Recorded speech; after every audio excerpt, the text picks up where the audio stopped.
Hunt and Hill.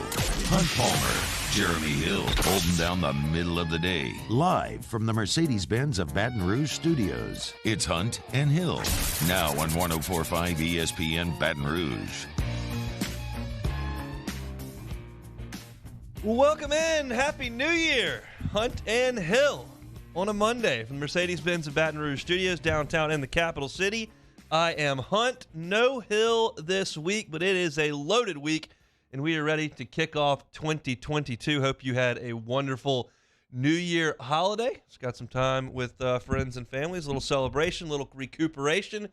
And here we are to kick off the new year on a Monday. Very, very excited to do it. As I said, Jeremy will be out for this week, but we got a ton to get to. Of course, we'll look back at what we've seen on the playing field, specifically the football field over the last couple of days. We will talk about Mike Denbrock, who is LSU's new offensive coordinator. Scott Rabelais will check in from Houston as we prep for the Texas Bowl. Derek Young covers Kansas State. He will join us at 1 o'clock to talk about things from the Wildcat perspective. What do they look like? We know LSU is a mass unit, so we will go ahead and look at it from that perspective. And David Fletcher actually is the executive director of the Texas Bowl. He'll come on at 1:30 today, talk about the event and what's going on over there. So if you're headed to Houston or tuning in from over there in Texas and want to know what to do, where to be, I know there's a big watch party for the LSU-Kentucky game tomorrow before the game, and then they'll kick it off at 8 o'clock. So David Fletcher will jump aboard at 1:30. But where I want to start is yesterday. New Orleans Saints get an 18-10 win over the Carolina Panthers. A work of art it was not, but that's what these Saints are. I mean, we got so used over the last 20 years, 15 years, to seeing that offense humming with Drew Brees and Sean Payton and just making it work. And the defense was sometimes a little iffy, but it was pretty to watch because the Saints scored a bunch of points and it was efficient and it was crisp, and a lot of times it was on the other side as well. This is the exact opposite of that. It's an absolute disaster for a lot of the time when they're on the offensive side of the football, but they had to win the game. Sean Payton got to the mic after the game was over and said, look, that's a must-win game. A lot of times that gets tossed out, but it was a must-win game. Our guys understood that. They went out and won the game. Like I said, 18-10. When you look at what this team has done over the last 3 games, they beat Carolina 18-10. They lost 20-3 to Miami, and then they beat the Bucs 9-0. Over 3 games, they've scored 1 touchdown. Over 3 games, they've scored 1 touchdown. And they've won 2 of the games. One against maybe the best team in the league. It's ugly. It's brutal to watch. It's frustrating. It's maddening. But they've got themselves in position right now to win 1 more game, get a little bit of help out west, and they could be in the playoffs. So we'll go through and look at the game and what we saw from the game, and then I'll give kind of my thoughts on it. And again, this is a little bit different show than most you'll hear around here, being that we don't have an emotional investment in the Saints. I got more worked up yesterday watching the daggum Bengals than I did watching the Saints. That's just where my head is at the moment. But I'll give you what I think about this Saints team with 1 week to play after we talk about what we saw in the game. And the defense was sensational. Look, the Panthers stink. I'm not here to tell you or sell you a bill of goods that that's some awesome offensive team. They fired their offensive coordinator, and they've been shuffling quarterbacks in and out. They don't have their best player. I know that. He was on my fantasy team for the 2 snaps he played this year. But the Saints defense was great, and it was led by Cam Jordan. 3.5 sacks, 8 tackles. After a bumpy 2020 for him and a rough start to this year. We have Sharif on, Luke on just about every single week and early in the season. Where's Cam Jordan? Is his time kind of done? I mean, you could make that argument. Been in the league a long time, really productive player, physical position. Maybe he's lost a step. Each of the last 3 games, he's had at least 2 sacks. 7.5 total in 3 games. He's up into double-digit sacks again after having none for the first 7 weeks. And he's just been a terror the last month. He and that Saints defense shut the Panthers out in the second half. Goose egg. And that's what they had to do because the offense was not very good. Taysom's back there under center again. 17 of 28, 222 yards. He led the team in rushing with 45 yards. he's playing behind an offensive line with nothing left. You know that. Taron Armstead gone. Gerald McCoy gone. Ryan Ramczyk out. Andrews Pete out. Only Cesar Ruiz from the starting offensive line is playing, and he's playing like crap. So it's not as if they're putting him in a great position. They're putting him in a bad position, actually, with no weapons and no offensive line. But he's also not great. The only thing he can really try to do is get the ball to Alvin Kamara and Marquez Callaway. And finally, Callaway's stepping up over the last couple of weeks. He had 97 yards. I tweeted this yesterday. First play of the game, the Saints come out and flip it out to Kamara for 30 yards. If you're the Panthers, and look, I'm not exactly a defensive guru. Nobody's lining up to pay me $1 million to go run a defense. The next defense I run will be my first one. But wouldn't the defensive game plan, if you're the Panthers, is you see 41 over there? Everyone go tackle him. Anyone else get the ball. Anyone else. And they let Kamara get loose a couple times, and he finally did score the touchdown. And I realized there was a safety assigned to him, but he couldn't get over there. There should be two guys going to him right when he crosses the line of scrimmage. That was amazing to me that the Saints could even get Alvin Kamara open. He's the only weapon they have. But the Panthers let him do it. So you go back to Taysom, and I tweeted this out yesterday, and I got like almost 100% affirmative on it. Obviously, all 32 teams played yesterday. I said, Saints fans, would you take any of the other 31 starters over Taysom Hill at this point? And again, I don't mean it to bash Taysom Hill. They won games with him playing quarterback last year. We remember that. But he's inaccurate. He's indecisive. He's hurt.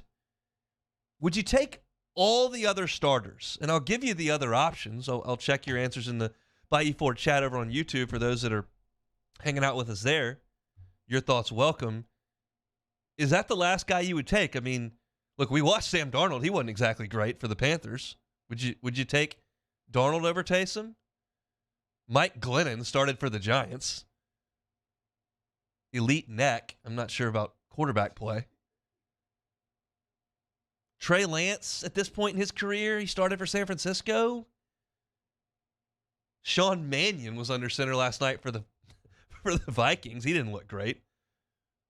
But conceivably, you're playing with the worst quarterback situation in the league. You could certainly make the argument. Maybe you disagree. And look, that run that Taysom makes right there at the end to set up what was the game winner is a really good play because he's a great athlete. But I think it's probably the worst quarterback situation in the league after having one of the top 3 for 15 years. But they keep getting it done. I just don't think it's sustainable. I don't think it's going to work. The buck may stop next week or it may stop in the first week of the playoffs. That's what I believe. Now, who am I to say that? Because you're talking about a team that's won 8 games, that has choked the life out of the Packers with Aaron Rodgers, has choked the life out of Tom Brady with the Bucs, beaten them twice. On a given Sunday, the defense can be so good that it doesn't matter. You can beat the Bucs 9-0. And in this era of football, you're not supposed to be able to do that. But they continue to do it. I'm going to bet against it. I'm going to say it's not going to happen. But they proved me wrong. They've won 2 of the last 3. They've won 3 of the last 4. And this offense, they're 31st in the league in completion percentage. They're 31st in the league in passing yards. They're 1 yard ahead of the Browns for last. They're 27th in the league in yards per carry on the ground. They're 29th in total offense. They're terrible on offense. And they're winning games because the defense is that good. They're 8th in the league in total defense. They're 4th in the league in yards per carry allowed. They're 4th in the league in points per game allowed. And over the last 3 games, when you take everybody's last 3, they're 2nd in the league in sacks. They're top 7 in the league in sacks for this season. And they're pretty healthy on the defensive side. I mean, you've had the issues that have, obviously Davenport's had issues. Onyemata suspended, had to deal with injury to Lattimore, and you had to juggle some. Both Williams have been in and out. And that's still a concern at times, but they're fair. As bad as things are on the offensive end, the defense is fairly healthy, and they're continuing to find a way. Gosh, it's ugly, but they're finding a way, and so now it's simple for the Saints. You got to go beat the Falcons, and then you need the Rams to beat San Francisco, and you get in. Last night you needed the Cardinals to beat Dallas so that the Rams would have to care next week, and you got that win. Cardinals go to Arlington, win that game. So it's right there in front of you against the hated Falcons. And the question is, I see a lot of people on Twitter saying, oh, the Falcons will lay down. That's not going to happen. The Falcons are going to play really hard against the Saints. They don't have to save anybody. They don't need to rest Matt Ryan. He's going to go out there and play. The problem is if he gets going with Pitts and they score a couple points, you got to see if the Saints can figure out a way to score enough. So I think you're going to get a good shot from the Falcons next week, but the Saints lines come out, they're 4.5-point favorites in that game. And if the defense comes out and rushes the passer and gets after a slow-footed Matt Ryan and sacks him 7 times like they did yesterday to Darnold, you can easily see the Saints winning that game, and you look up and the Rams are favored in that game next week too, by 5. And this could be a playoff team. And at this point, that's what you got to have because, Jeremy and I talked about it last week in the one show we had was, okay, you've gone ahead and put yourself in position to make the playoffs, but you've also opened the door for the worst place in the league you can be, which would be right there on the precipice of making the playoffs, but missing it and getting a draft pick right in the middle round of round 1. That's where you don't want to be, especially when you might be looking to get a quarterback. Look, I said like a month ago when they were on that losing streak, the longest of the Peyton era, I said, look, pack it in. If you're a fan, you hope they lose out and you can get in the top 6 or 7 picks and go get a quarterback. They proved me wrong on that one, and they've won some games down the stretch, and they put themselves in position to make the playoffs. Maybe they'll prove me wrong again. They'll go beat Atlanta, and then they'll prove me wrong again and go win a game with defense. I mean, wouldn't you want this team going up in the cold? Go play the Packers in the freezing cold? Defense would not be that much fun to play against. But, look, I don't think anybody here thinks they're a Super Bowl team. They continue to get work done, play incredible defense, and win games. And the last point I'll make in this segment is this. It reminds me, and I wanted so badly to talk to Jeremy about this, but obviously not here. LSU was such a great defensive team in 2010, 2011. Even had a good defense out there for most of the time in 2012. But the offense just sputtered. We know that the trouble that the 11 offense had in the national championship game, obviously, and in the first half against Georgia in the SEC championship game, and you had some issues in 10 and even 9 moving the football, and you had these great defenses with all these pros on them, and you just couldn't get the offense to complement it. And then you turned around in 13, and you had that Mettenberger, Odell, Jarvis, Jeremy offense that was just cooking, and the defense fell apart because you had all those early defections. Mingo and Montgomery and Minner and Simon and Reed, all those guys that were on those great defenses all left a year early, and that left your defense young and you couldn't stop anybody. And that's why the 13 team lost some games like it did. Go to Athens, Georgia, and can't get a stop against Murray and those guys. Can't get your stops late against Alabama. End up letting that game get away. Clemson goes down. I mean, you couldn't get the complementary pieces. And for the Saints, you've watched for over a decade this offense hum so beautifully. And the defense struggled. I mean, they had some historically bad defenses in that run. And then finally, you get this elite top 5 defense in football. And the offense falls apart because you don't have a quarterback. You get hurt. You've got injuries all over the place. COVID.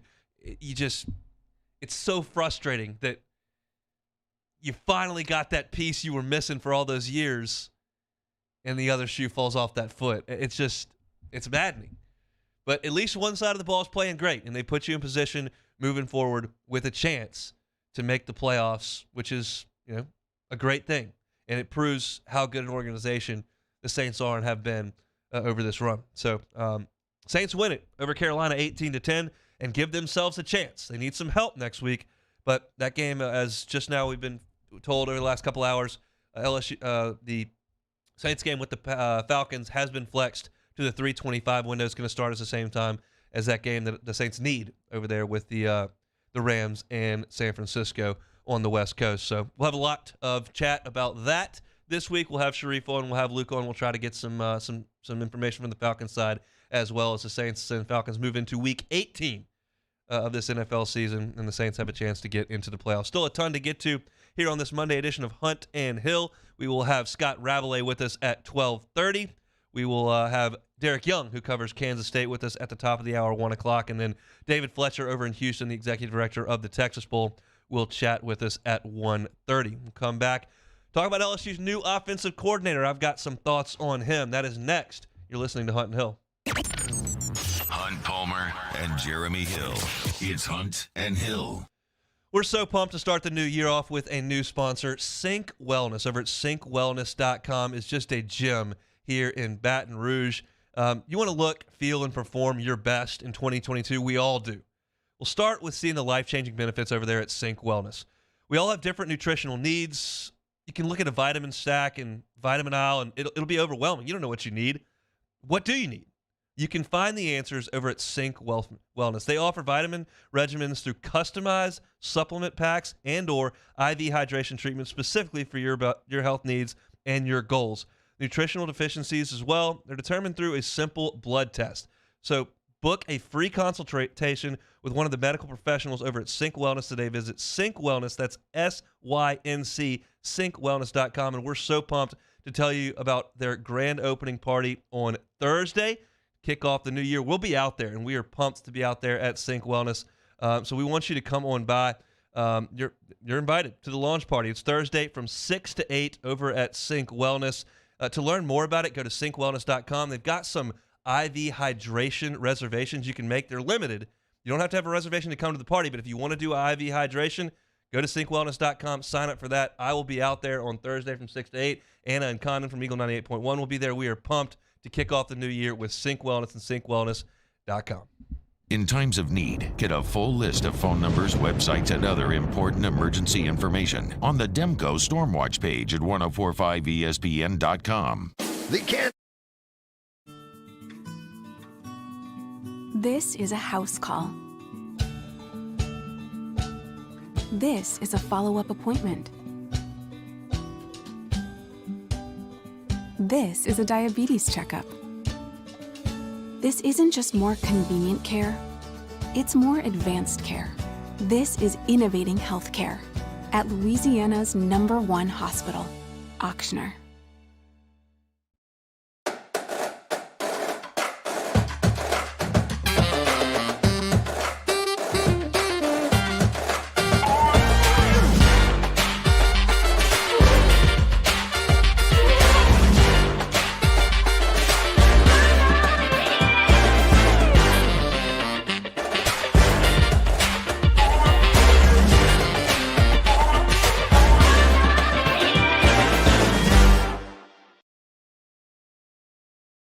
Our topic today is about savings. What is savings? Hancock Whitney isn't just a bank for our clients. We're investing in our hometowns, making life better for everyone. So keep dreaming. We've got your back. At All-Star Toyota, you get it all. If you're in the market for an all-new Toyota vehicle, come see our friendly and knowledgeable sales team at All-Star Toyota. Located in Baton Rouge at the corner of Airline and Goodwood, we've been serving our community since 2005 by offering a large selection of new Toyota cars, trucks, and SUVs. Get behind the wheel of your dream car and take a test drive at All-Star Toyota today. ServiceMaster Elite create clean, disinfected work environments. As a local business, we take pride in serving the New Orleans and Baton Rouge areas. Our cleaning protocols follow CDC and OSHA standards for healthcare settings, offices, senior living, restaurants, and industrial plants. Contact ServiceMaster Elite to get your operation ready for reopening with germ disinfection cleaning. ServiceMaster Elite, the trusted choice in professional cleaning since 1996. Eli's always been into grilling. It took us a while to see it, but the signs were there. What are you doing, Eli? I knew grilling was my thing. I have been talking about it throughout my career. Happy with the results? I am. Got the new grill from barbecueguys.com. It performed great. My advice, as I always told my boys, do more of what you were born to do. Barbecue Guys, for those who were born to grill. You want cheese on your burger, Pops? I'll take a little cheese. I've been doing business with Luba for 25 years. They're dependable, trustworthy. It's just the attention to detail with our clients. We wish you a happy and healthy new year. We're back on Monday, and so is Matt, recapping everything he missed while he was on vacation. It's Monday's AFR 3 to 6, 104.5 ESPN Baton Rouge.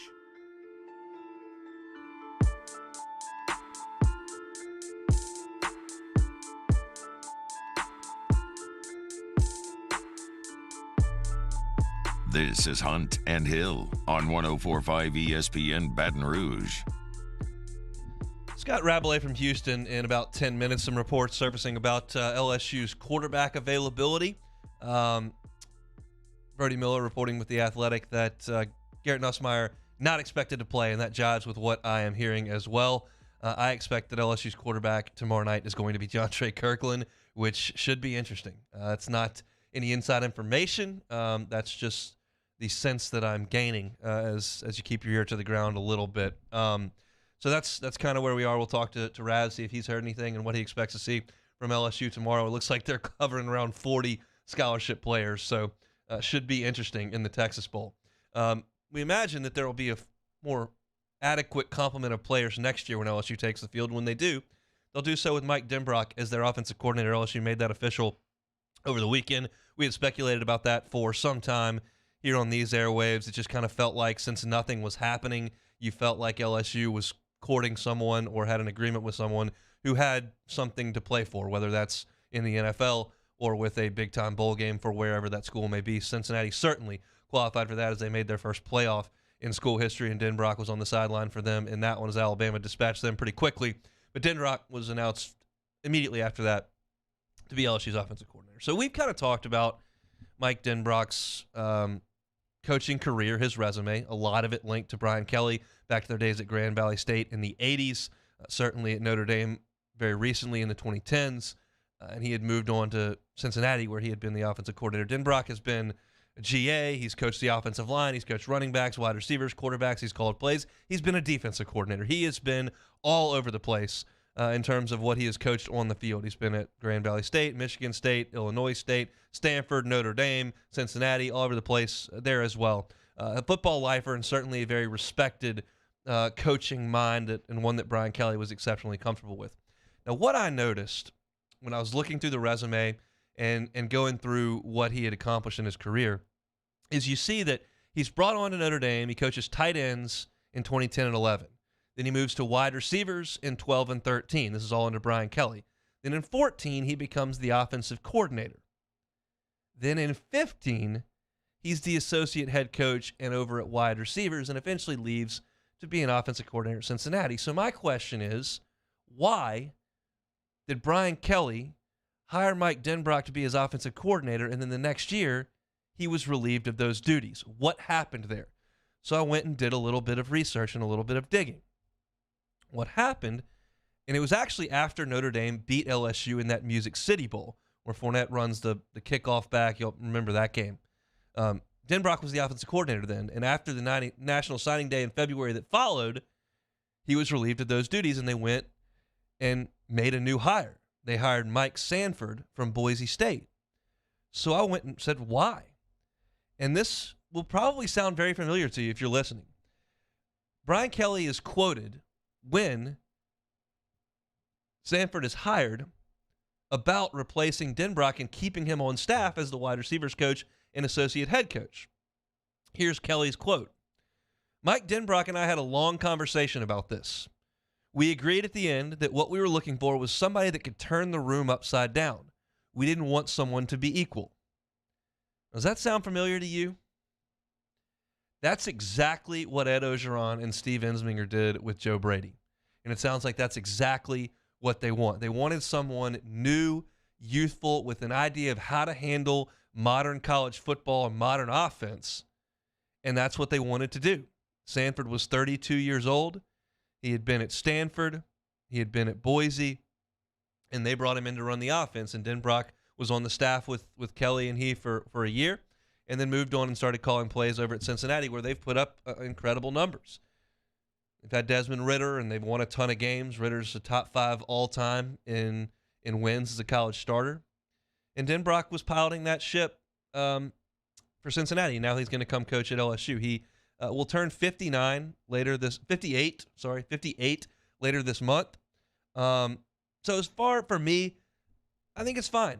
I think it's a fine hire. It's somebody he definitely trusts. It's somebody he's had a lot of experience with.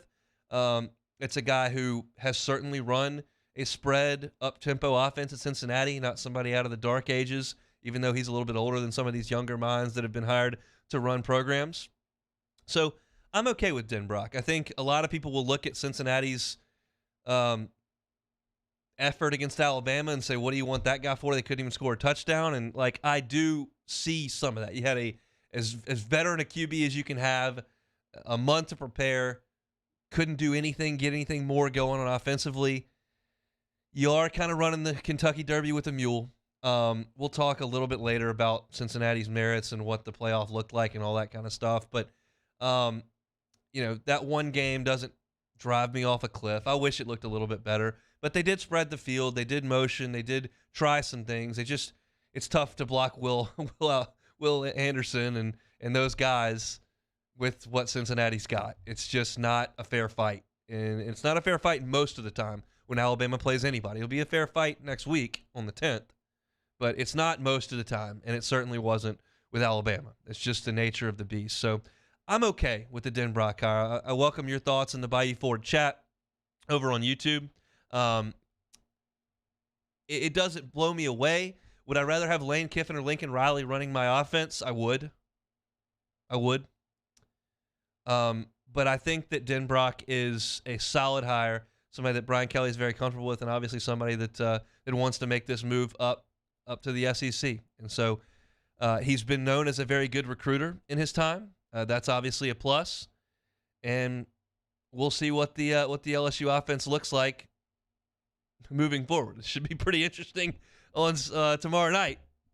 Potentially a wide receiver taking snaps, but Mike Denbrock will be LSU's offensive coordinator when LSU takes the field against Florida State next year. And I think Southern actually is the opener. I should probably know that as someone who works for the network, but off the top of my head, I do not. So that is kind of our look at the Mike Denbrock hire. I just wanted to look at the circumstances as to why he was, quote-unquote, replaced with Brian Kelly at Notre Dame, and it seems like they just wanted a youthful, innovative mind. And now that Denbrock's been around him and done a little bit of that at Cincinnati, ready for this challenge. So away we go. Mike Denbrock, LSU offensive coordinator. I've got some bold predictions for the year 2022. Those are going to finish up this hour.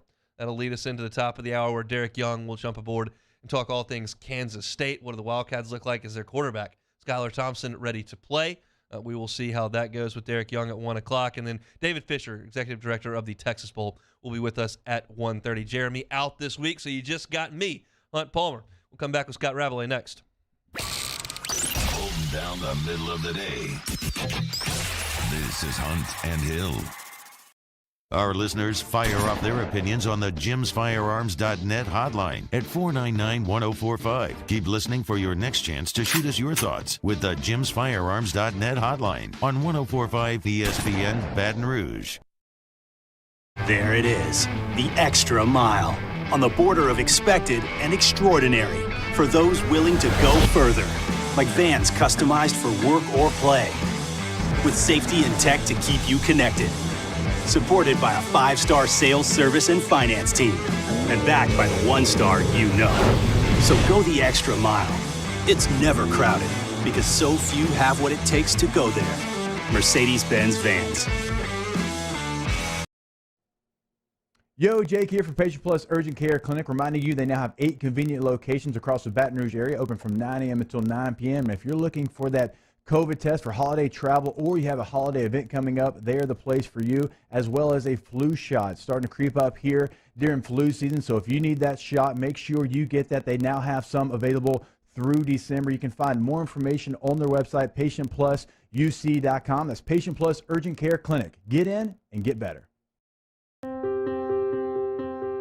This isn't just another day. It's so much more. Kelly's life was put on hold when her auctioneer primary care doctor discovered a rare blood disorder. Her doctor connected her to an auctioneer care team of cancer, heart, and kidney specialists. With multiple primary care locations around Baton Rouge, same-day appointments, and online scheduling, we're relentless about keeping you healthy. Auctioneer Baton Rouge, innovating healthcare for Kelly. At All-Star Toyota, you get it all. If you're in the market for an all-new Toyota vehicle, come see our friendly and knowledgeable sales team at All-Star Toyota. Located in Baton Rouge at the corner of Airline and Goodwood, we've been serving our community since 2005 by offering a large selection of new Toyota cars, trucks, and SUVs. Get behind the wheel of your dream car and take a test drive at All-Star Toyota today. Are you a licensed contractor? There's lots of good contractors in Louisiana doing work the right way, but unfortunately, too many unlicensed contractors are working outside the licensing requirements. Working as a contractor in Louisiana requires a license for the company doing the work. The Louisiana State Licensing Board for Contractors wants to help you get licensed to allow you to conduct work legally. It's not difficult to get the license. We can help you. Go to lacontractor.org for more information. Licensed contractors, it's the law. Gulf Coast Office Products is a nationally recognized Savin office equipment dealer based right here in Louisiana. Over 100 employees strong, Gulf Coast has the boots on the ground to support all vertical markets, from education, engineering, legal, and finance. With the latest in office technology, from desktop to production segment units, Gulf Coast and Savin have the perfect fit for you. Call 225-756-2644. That's 756-2644 for Gulf Coast Office Products.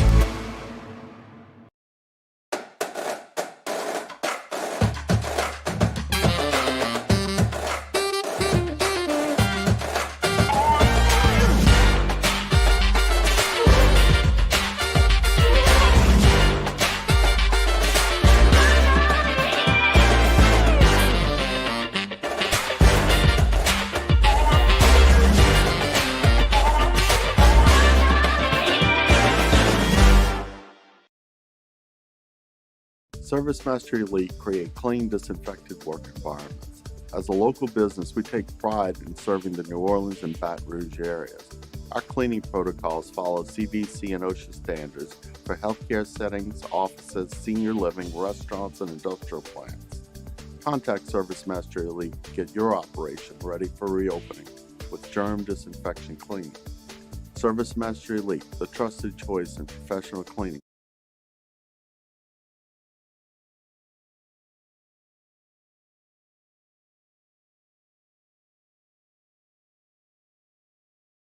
ESPN Baton Rouge.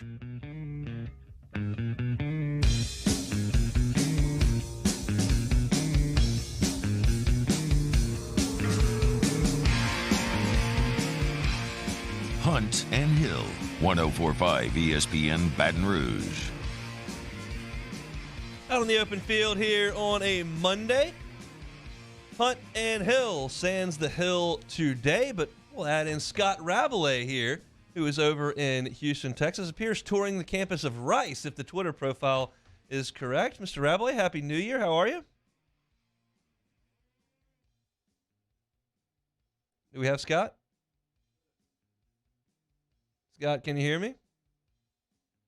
I'll try to link up with Scott. He's over in Houston. Saw Reckling Park over there in Houston, and was looking into Rice's football stadium. Saw the Golden Band from Tigerland performing a little bit later. I want to talk to Scott about what LSU has available, what they've told to the media, and what he expects to see from this team and really this crowd. I still think there's going to be a decent crowd of LSU fans over there. LSU sold their allotment out really quickly just because of the amount of people that are LSU fans and LSU alums over in the Houston area. So I still think the crowd will be decent. It's just a matter of what LSU is able to put out there on the field and whether or not they can remain competitive with the limited numbers that they have. So that's really a huge question. And we're going to talk at 1:30 to Executive Director David Fletcher of the Texas Bowl. you're headed over there to Houston and want to know what's going on around the stadium kind of events, and I want to talk to David for sure about the watch party for the LSU-Kentucky game. Obviously, that one tips at 6 o'clock, and the kickoff is at 8. So if you're in Houston, headed to the game, but want to watch a little bit of Tigers and Wildcats, that'll be available to you. We'll talk to David Fletcher about that in an hour from right now. But I think we've got Scott Rabelais now. Scott, Happy New Year. How are you? Hey, Hunt. How's the lack of sleep? There's, it hasn't been that bad just yet. We've got grandmothers involved. I'm in charge of the midnight feeding, and then I go to sleep and wake up, when I wake up. So I slept last night from like 12:40 to about 6:30. That's not terrible. Kids are for the young, that's for sure. All right. Well, let me first of all, your kind of thoughts as you walk around the Houston area. I know a lot of LSU fans that will go to the game already live there, but is there any sort of presence, any sort of buzz over for the Texas Bowl?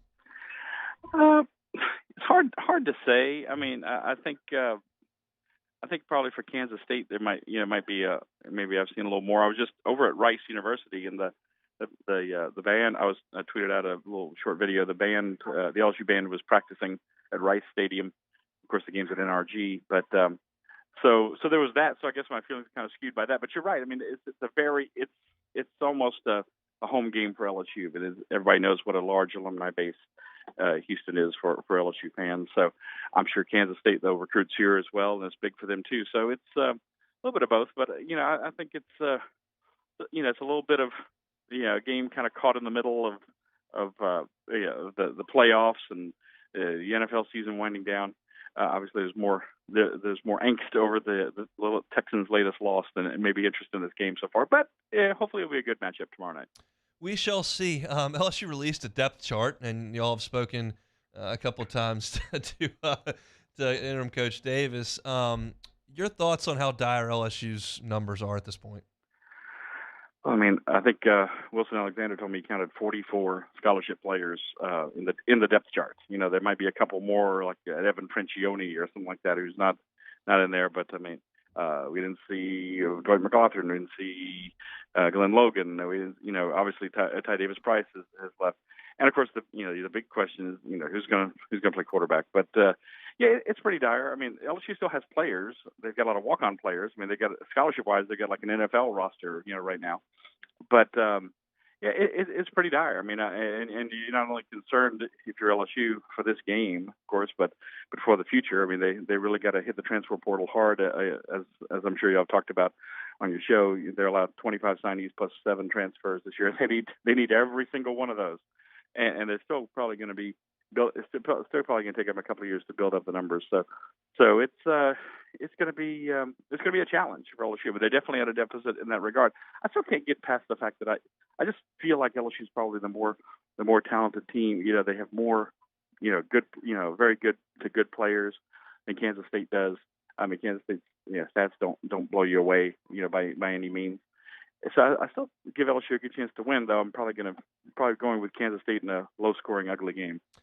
You mentioned quarterback. There's a little bit of buzz on the Twitter streets about John Trey Kirkland. What do you expect the offense to look like, and who do you expect to be under center? I think, I've been thinking all this time that it's going to be John Trey. Yeah, I've heard, around LSU, like the offense is going to be exciting, which sounds to me like, it means, Wildcat package and some different looks, from with him at quarterback. And of course, as people know, he played quarterback in high school and was very good.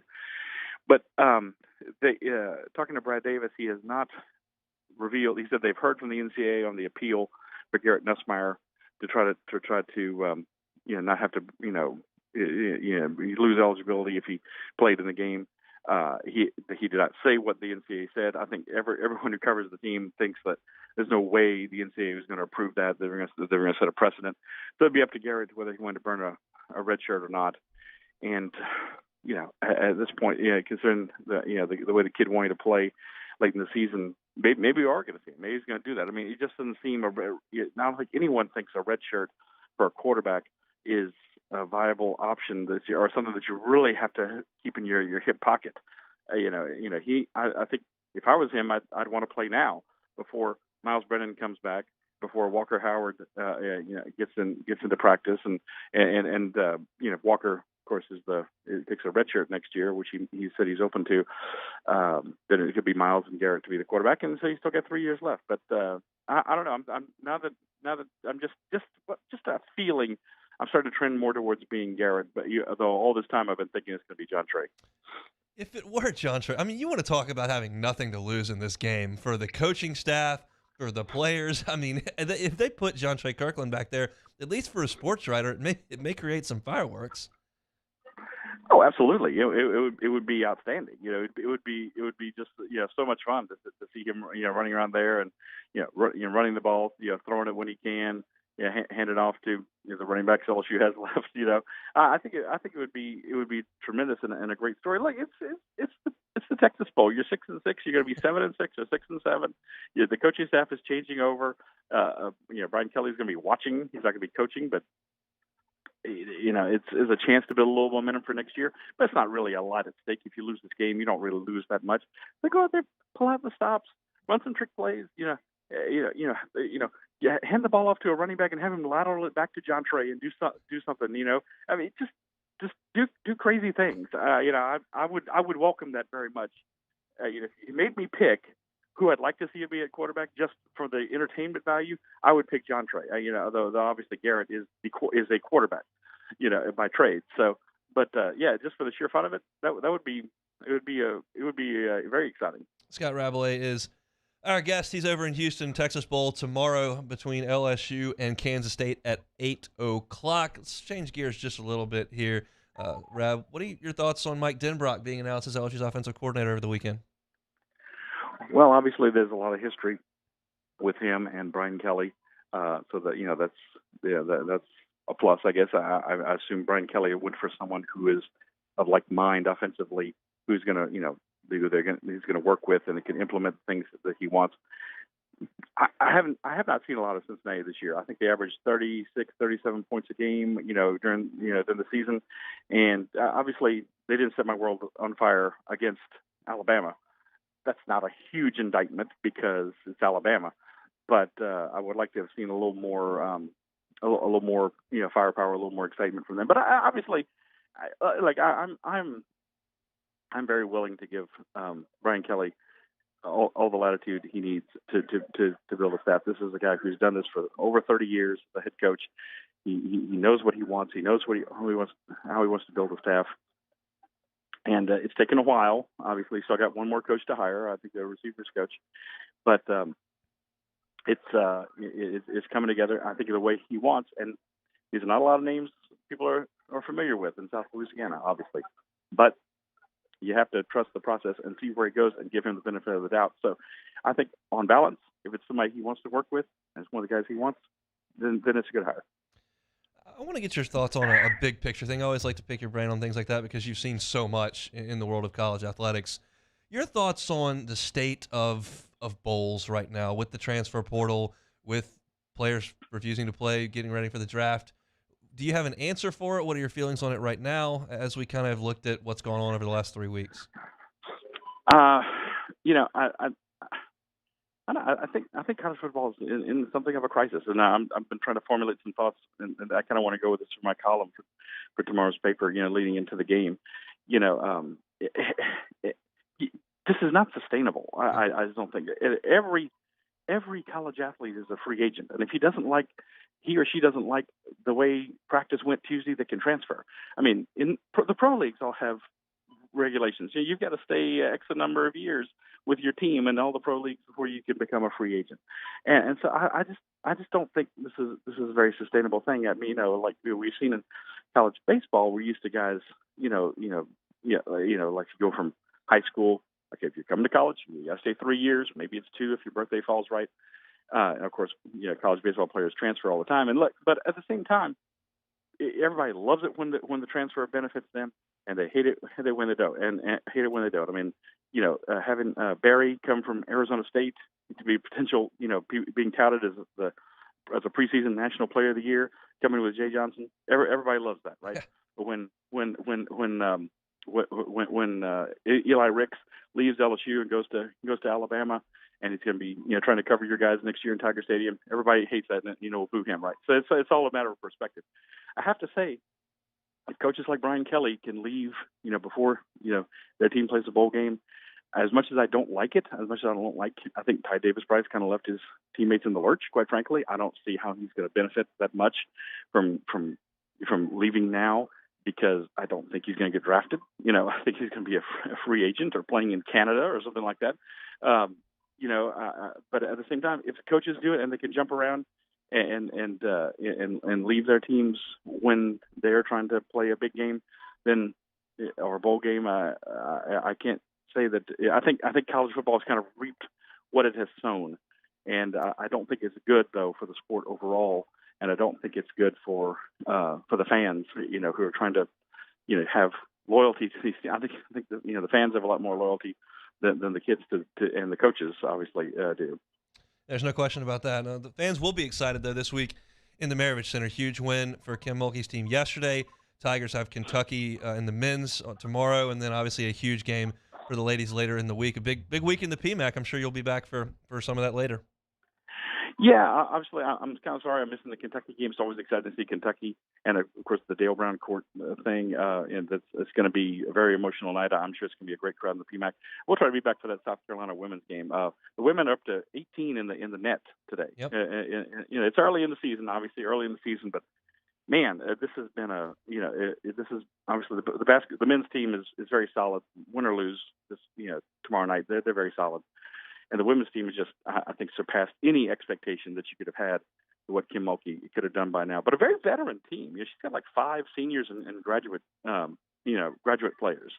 So that's a big deal. But boy, to get Alexis Morris to go off. People say this Texas A&M LSU thing is not a rivalry. Look, Max Johnson beats Texas A&M, goes to Texas A&M now. Alexis Morris leaves Texas A&M, comes to LSU, beats them scores 30 points yesterday. It's a rivalry. I think. You don't have to convince me of that. Everyone knows that. I've been very open in my thoughts on the Aggies. Scott, we appreciate some time. Enjoy Houston, and safe travels back. Thanks, Scott. Congratulations to you and your wife on the new edition. Thank you so much. We really appreciate it. Scott Rabelais with The Advocate covering the Tigers over there in the Texas Bowl. All right, let's take a timeout, come back and close out hour number 1. I've got bold predictions that are coming at you in 2022. Don't miss them. It's Hunt and Hill. 104.5 ESPN Baton Rouge with Hunt and Hill. We opened up the playbook and expanded our coverage. Listen daily in high definition on 98.1 HD2. We are 104.5 ESPN Baton Rouge. Williamson Eye Center is ready to serve you for all of your eye care needs, and they've invested in advanced safety technology to keep you safe when you come to any of their locations. Call today to schedule your appointment at one of 6 convenient Williamson Eye Center locations: Baton Rouge Bluebonnet across from the Mall of Louisiana, Baton Rouge Connells Park, Gonzales, Denham Springs, Zachary, or New Roads. 225-924-2020, or go online to williamsoneye.com. That's williamsoneye.com. Real Cajun, real fast is here, Baton Rouge. Stop by Off the Hook's brand new social distancing and certified cleaning protocols. We are Auctioner, and we will not slow down. Auctioner Health, innovating healthcare.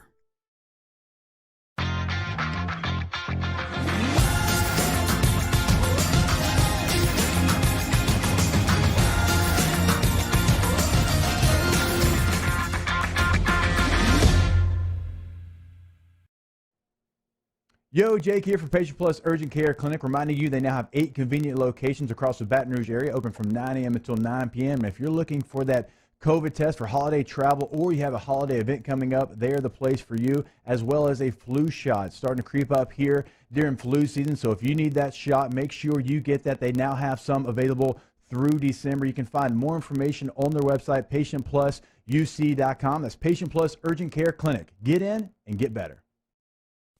At All-Star Toyota, you get it all. If you're in the market for an all-new Toyota vehicle, come see our friendly and knowledgeable sales team at All-Star Toyota. Located in Baton Rouge at the corner of Airline and Goodwood, we've been serving our community since 2005 by offering a large selection of new Toyota cars, trucks, and SUVs. Get behind the wheel of your dream car and take a test drive at All-Star Toyota today. Eli's always been into grilling. It took us a while to see it, but the signs were there. What are you doing, Eli? I knew grilling was my thing. I have been talking about it throughout my career. Happy with the results? I am. Got the new grill from barbecueguys.com. It performed great. My advice, as I always told my boys, do more of what you were born to do. Barbecue Guys, for those who were born to grill. You want cheese on your burger, Pops? I'll take a little cheese. I've been doing business with Luba for 25 years.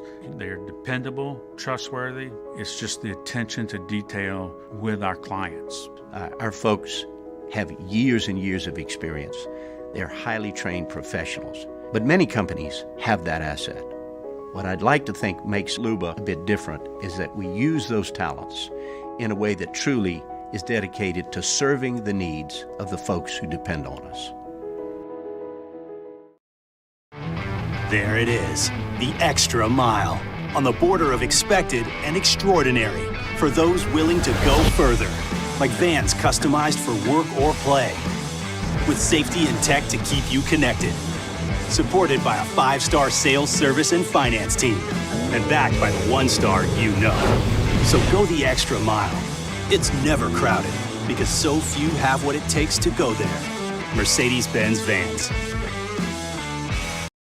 Are you a licensed contractor? There's lots of good contractors in Louisiana doing work the right way, but unfortunately, too many unlicensed contractors are working outside the licensing requirements. Working as a contractor in Louisiana requires a license for the company doing the work. The Louisiana State Licensing Board for Contractors wants to help you get licensed to allow you to is off the bench. It's game day in multiple ways as we preview the Texas Bowl, Tigers versus Wildcats, and the game in the PMAC, Tigers versus Wildcats, in a brand new OTB mailbag. Off the bench, 104.5 ESPN.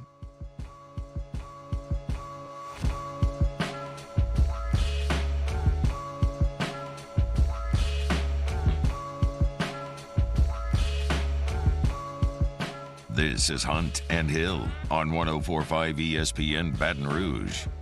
Thanks to Scott Rabelais for jumping aboard from Houston. Derek Young covers Kansas State. He will be with us in about 8 minutes from right this very moment. Got some bold predictions for 2022. It's our first show of the year, 2022. Some things that I expect to happen. We'll get through them pretty quickly as we got to get to the top of the hour break. I've got 6 LSU baseball players will hit 10-plus home runs this year. 6. My options, I just need 6 of them. Gavin Dugas, Jacob Berry, Dylan Cruz.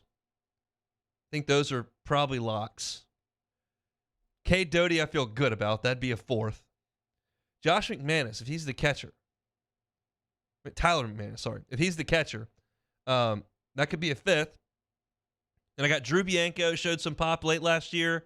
Braden Jobert, Brody Drost. That's 8 guys right there. I just need 6. I think the best, Dugas, Berry, Cruz, Doty, McManus, Beloso.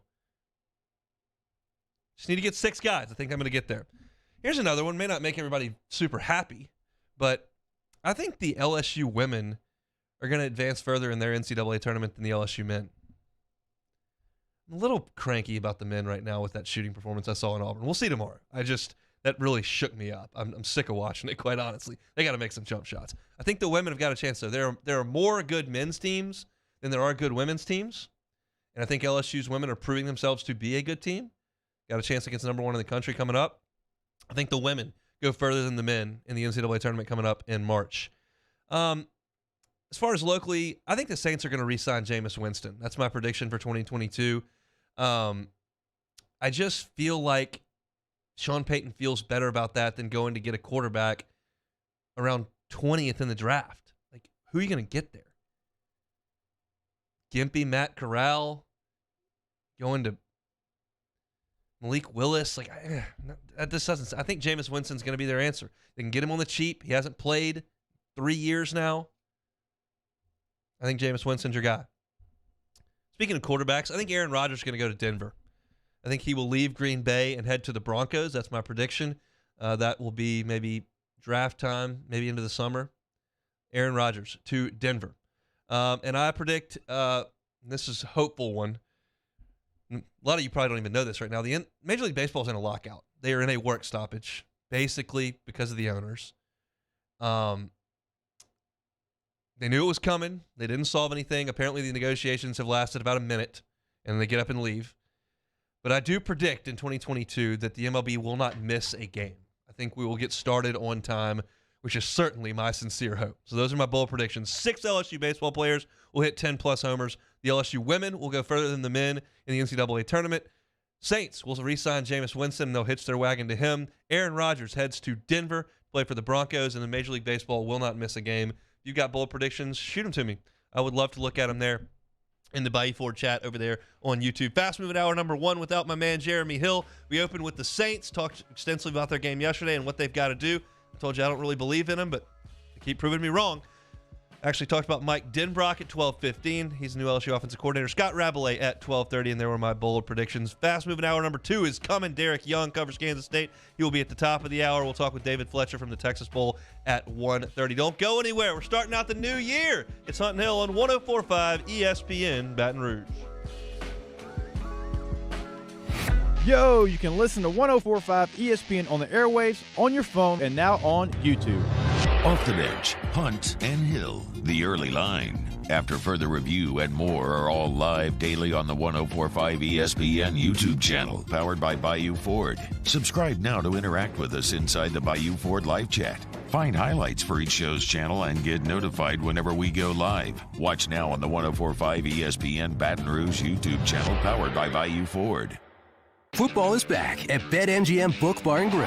Visit the live betting windows or the self-service kiosks. Available 24/7 to get a piece of the action. Then relax, sit back, and enjoy watching your favorite professional and collegiate teams on over 35 HD TVs. Plus our giant video wall. Fuel up with sports bar favorites and a large variety of beers and drafts. There's no better place to experience the action than at the king of sportsbooks, BetMGM Book Bar and Grill. Only at Beau Rivage. Must be 21. Gambling problem? Call 1-888-777-9696. What does mouth-watering, prime, sizzling, corn-fed beef and fresh Louisiana Gulf seafood have in common? Both are being served up at Stab's Prime on Jefferson Highway. This is Kevin Kimball. And this is Leo Verde, inviting you to come see both of us at Contact Service Master Elite to get your operation ready for reopening with germ disinfection cleaning. Service Master Elite, the trusted choice in professional cleaning since 1996. Gulf Coast Office Products is a nationally recognized Savin office equipment dealer based right here in Louisiana. Over 100 employees strong, Gulf Coast has the boots on the ground to support all vertical markets, from education, engineering, legal, and finance. With the latest in office technology, from desktop to production segment units, Gulf Coast and Savin have the perfect fit for you. Call 225-756-2644. That's 756-2644 for Gulf Coast Office Products.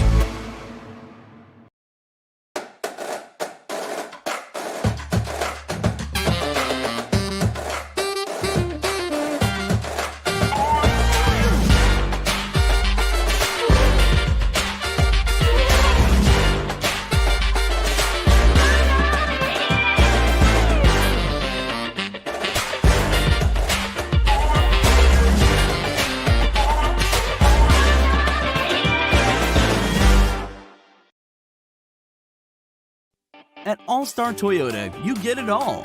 If you're in the market for an all-new Toyota vehicle, come see our friendly and knowledgeable sales team at All-Star Toyota. Located in Baton Rouge at the corner of Airline and Goodwood, we've been serving our community since 2005 by offering a large selection of new Toyota cars, trucks, and SUVs. Get behind the wheel of your dream car and take a test drive at All-Star Toyota today. Yo, Jake here from Patient Plus Urgent Care Clinic, reminding you they now have 8 convenient locations across the Baton Rouge area, open from 9 a.m. until 9 p.m. And if you're looking for that COVID test for holiday travel, or you have a holiday event coming up, they're the place for you, as well as a flu shot. It's starting to creep up here during flu season, so if you need that shot, make sure you get that. They now have some available through December. You can find more information on their website, patientplusuc.com. That's Patient Plus Urgent Care Clinic. Get in and get better. Eli's always been into grilling. It took us a while to see it, but the signs were there. What are you doing, Eli? I knew grilling was my thing. I have been talking about it throughout my career. Happy with the results? I am. Got the new grill from barbecueguys.com. It performed great. My advice, as I always told my boys, Do more of what you're born to do. Barbecue Guys, for those who were born to grill. You want cheese on your burger, Pops? I'll take a little cheese. And WDGL HD2 Baton Rouge. 1, 2, 3. Hunt and Hill. Hunt Palmer, Jeremy Hill, holding down the middle of the day. Live from the Mercedes-Benz of Baton Rouge studio, it's Hunt and Hill. Now on 104.5 ESPN Baton Rouge. 1 hour down in this new year, 2022, Hunt and Hill, 104.5 ESPN Baton Rouge. Getting ready for big doubleheader tomorrow. LSU and Kentucky on the hardwood at 6 o'clock from the Maravich Center. Then over in Houston, Texas, the Texas Bowl, LSU and Kansas State, an 8 o'clock kickoff. Now it's time to look at things from the Kansas State perspective. Derek Young over there at K-State Online, senior recruiting analyst and football insider covering the Wildcats. He joins us now. Derek, thanks for some time. Happy New Year. Hey, Happy New Year to you. All right, well, let's talk about this Texas Bowl here from the K-State side of things. A little bit of a disappointing finish to the season for the Wildcats, but they're bowling under Coach Chris Klayman. And what's been the reaction to the bowl, the location, the matchup, and really the season from the fan base up there in Manhattan? Yeah, this season, I think there was times of really high excitement at various times of the season. I mean, first of all, we were 7-3, and just kind of feeling like there was potential for a 10-win season, but just didn't come to fruition. They really played very poorly against Baylor, and then just lackluster performance in Texas in the game was very winnable. They sputtered out at the end of the season, as you alluded to, but they were a lot of excitement in general with LSU, but I think a little bit of a paranoia as well, thinking that there could be potential to be play for LSU's going through. Derek, let me slow you down there. We got a little bit of issue with your cell phone, so we're gonna hang up and call you right back, see if we can get a little bit better connection. Our apologies. That's Derek Young up there with K-State Online covering Kansas State, talking about the Wildcat program under Chris Klayman. Lost the last 2 games of their season, kind of limping into the bowl season, but it appears we want to ask Derek about this, that they'll get their starting quarterback, Skylar Thompson, back in this game. They've got an All-American running back in Deuce Vaughn, and they've got a big-time pass rusher on the defensive side I want to talk to him about as well as I wanted to get his perspective on the state of the Big 12 as Texas and Oklahoma move on. That's something I wanted to get Derek's thoughts on as well, so I want to hook back up with him when we can get that cell service sounding just a little bit better.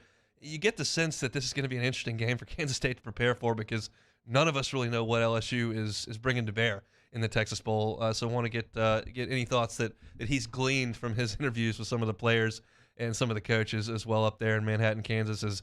It sounds like, from my perspective, that John Trey Kirkland is going to be the quarterback for LSU.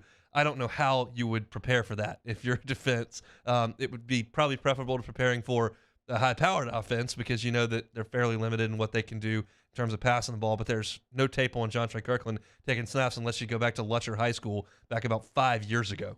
You can probably find that. So I think that's what it's going to look like. We'll talk a lot about that tomorrow.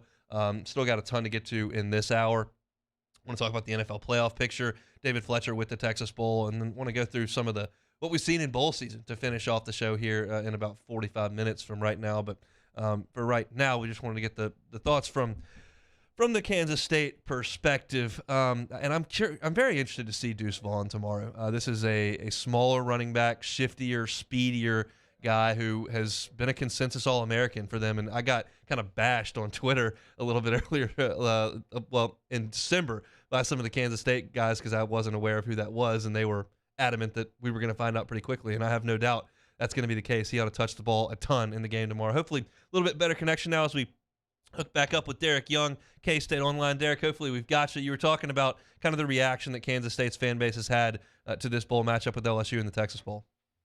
Yeah, I hope it's a little bit better this time as well. I know that there was some excitement for the season, but they're down the stretch, of course, against Baylor and Texas.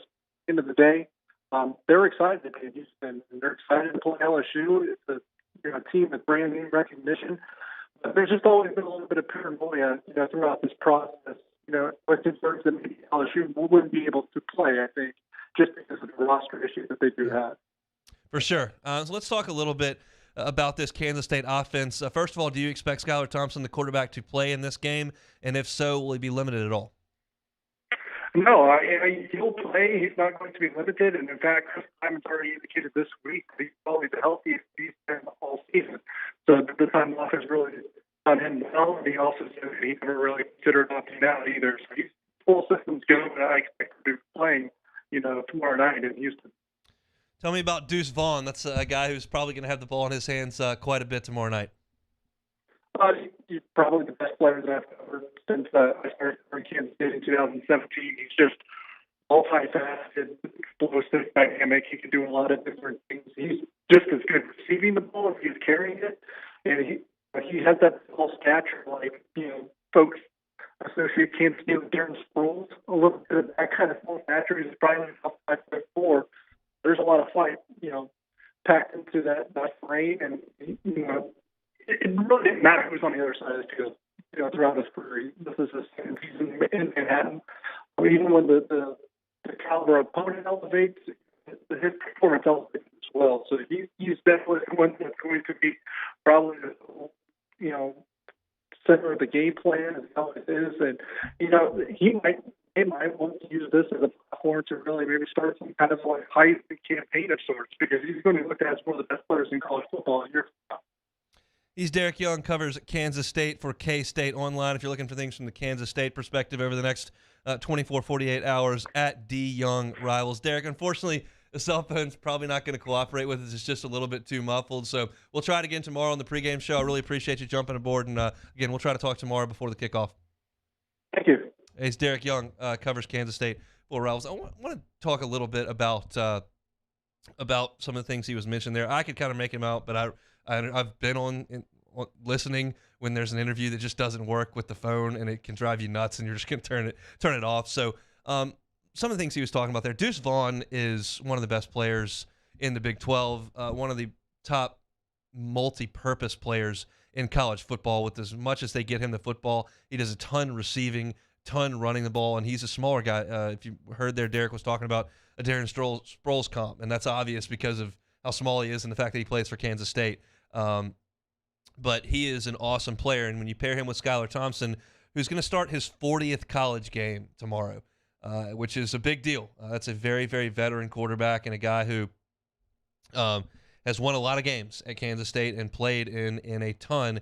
And he missed some time at two different instances this year, but it sounds like he's going to be ready to go tomorrow. So Kansas State pretty much firing on all cylinders offensively. You look at LSU defensively, it's a team that does have some firepower on the defensive front, on the front line. After that, it's a mash unit. I mean, you do have Mason Smith, you do have Jaquelin Roy, you do have Jacobian Guillory, you have B.J. Ojolari, Sonny Fanu is going to play.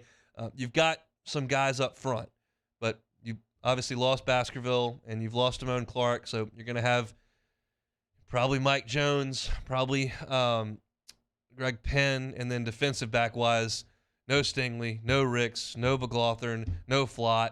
It's not great back there on the defensive end, so they'll have their hands full there. And one of the guys I wanted to talk with Derek about was Felix Anudike Uzama.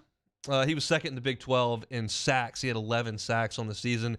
That's a guy who will be pinning his ears back and trying to run down whoever LSU has playing quarterback tomorrow, which, again, I expect is going to be John Trey Kirkland. But, look, Felix is going to be working against an LSU offensive line that's really all LSU's got in terms of what you anticipate them having in August, because you don't have Keyshawn Butte on the outside. Deion Smith's transferred out. You're going to have Malik Neighbors. You're going to have Jack Besh. Kirkland may be inside at quarterback, so you don't have him on the outside. Jeray Jenkins will likely be there. But offensively up front, you've got Wire back, and you expect that he's going to play. I think Chasen Hines is going to play. Shanahan's back there. Ingram's supposed to play. And then, Deculus is your anchor there at the right tackle. Sounds like the offensive front is kind of ready to go. You lose your Ty Davis Price at running back and Max Johnson, your quarterback. It's just remarkable to try to go through the depth chart and run through and see what LSU is going to have. What I'm disappointed in terms of that interview falling through there with Derek, because the cell phone just didn't want to cooperate. I realize there's probably a lot of people chiming in talking about my cell phone. I haven't had cell phone problems on this radio station in like 6 years, so I don't want to hear it. But Derek's cell phone just wouldn't cooperate. I wanted to get his thoughts on the future of the Big 12 and what Texas and Oklahoma will bring to this conference, because if you listen to the A&M people talk, they say Texas is going to cause a ton of problems, and that they say it's going to be, you're going to hate them coming in here. They're going to try to assert their power, and you're going to have to swat them away and swat them away, swat them away. And I get the sense that that's kind of what everybody in the Big 12 feels. And certainly if you're a Big 12 school, you can't sit there and say, thank God Texas and Oklahoma are gone, because in all honesty, you've really taken away your status as a Power 5 league. You just can't bring Cincinnati in there and pair them with TCU, Baylor, Iowa State, Kansas State, and et cetera, and sit there and beat your chest and say, we're a Power 5 league. You're not. You aren't. And that's the reality of it. But on the flip side, you don't have to deal with Texas and trying to flex their muscles and do whatever they want to do on their time all the time. And that's the sentiments you get from all the A&M people. And I feel like when you look at Twitter, it's kind of the sentiment that you get from a lot of people in K-State land as well. So wanted to get Derek's thoughts on that. I am going to have Derek on the pregame show tomorrow. That doesn't help y'all a ton here on 104.5 ESPN. But we may try tomorrow to get him on the air here before we get things going on the pregame show. Hopefully the cell phone will cooperate. It's always disappointing when that happens, but it does happen on live radio, and you gotta roll with the punches. So we appreciate y'all for continuing to hang out with us. Again, David Fletcher with the Texas Bowl is going to join us at 1:30. Want to get a sense to what's going on over there in Houston, what's available to the public, and what can and can't be done, and get a sense of how things have gone on Bowl Week. I know my dad's worked on a bowl committee. I know a lot of people up in the Independence Bowl in Shreveport. It's a stressful time. And you toss in COVID and freezing cold temperatures, and all that stuff can kind of throw some wrenches in it. But it seems like the players are having a great time. That rodeo thing was hilarious. The guys were doing the gritty on horses. I use air quotes. They were inflatable horses. But we'll see how things are going. David Fletcher with the Texas Bowl will join us in about 20 minutes. So when we come back, we will talk a little bit about it, the NFL playoff picture. The Saints are right squarely in the middle of it, and we've got 1 week, week 18 for the first time, to clear things up. We'll talk a little bit about the SEC bowl games, well, a little bit later this hour. Happy New Year to everybody. Let's come back with us, talk NFL. It's Hunt and Hill. Serving up the latest from the sports world. It's Hunt and Hill. In times of need, get a full list of phone numbers, websites, and other important emergency information on the Demco Stormwatch page at 1045ESPN.com. Savings. Hancock Whitney isn't just a bank for our clients. We're investing in our hometowns, making life better for everyone. So keep dreaming. We've got your back. During these challenging times, we know your healthcare needs don't stop. Cancer, accidents, injuries, and heart disease are relentless. So we are relentlessly innovating to keep you safe, both virtually and in person, connecting you with providers remotely, advancing clinical spaces, providing rapid and accurate testing, social distancing, and certified cleaning protocols. We are Auctioner, and we will not slow down. Auctioner Health, innovating healthcare. At All-Star Toyota, you get it all. If you're in the market for an all-new Toyota vehicle, come see our friendly and knowledgeable sales team at All-Star Toyota. Located in Baton Rouge at the corner of Airline and Goodwood, we've been serving our community since 2005 by offering a large selection of new Toyota cars, trucks, and SUVs. Get behind the wheel of your dream car and take a test drive at All-Star Toyota today. I've been doing business with Luba for 25 years. They're dependable, trustworthy. It's just the attention to detail with our clients. Our folks have years and years of experience. They're highly trained professionals. But many companies have that asset. What I'd like to think makes Luba a bit different is that we use those talents in a way that truly is dedicated to serving the needs of the folks who depend on us. Gulf Coast Office Products is a nationally recognized Savin office equipment dealer based right here in Louisiana. Over 100 employees strong, Gulf Coast has the boots on the ground to support all vertical markets, from education, engineering, legal, and finance. With the latest in office technology, from desktop to production segment units, Gulf Coast and Savin have the perfect fit for you. Call 225-756-2644. That's 756-2644 for Gulf Coast Office Products. Are you a licensed contractor? There's lots of good contractors in Louisiana doing work the right way, but unfortunately, too many unlicensed contractors are working outside the licensing requirements. Working as a contractor in Louisiana requires a license for the company doing the work. The Louisiana State Licensing Board for Contractors wants to help you get licensed to allow you to conduct work legally. It's not difficult to get the license. We can help you. Go to lacontractor.org for more information. Licensed contractors, it's the law.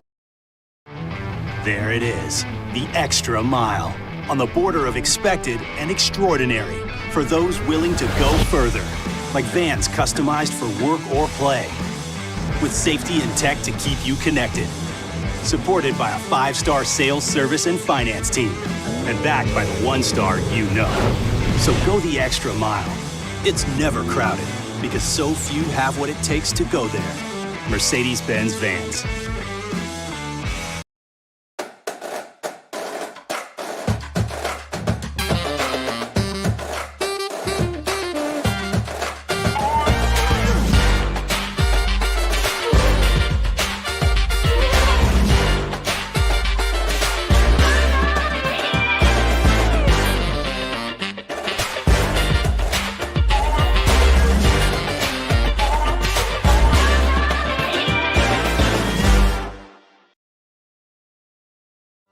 If home is where the heart is, a roof is a shield.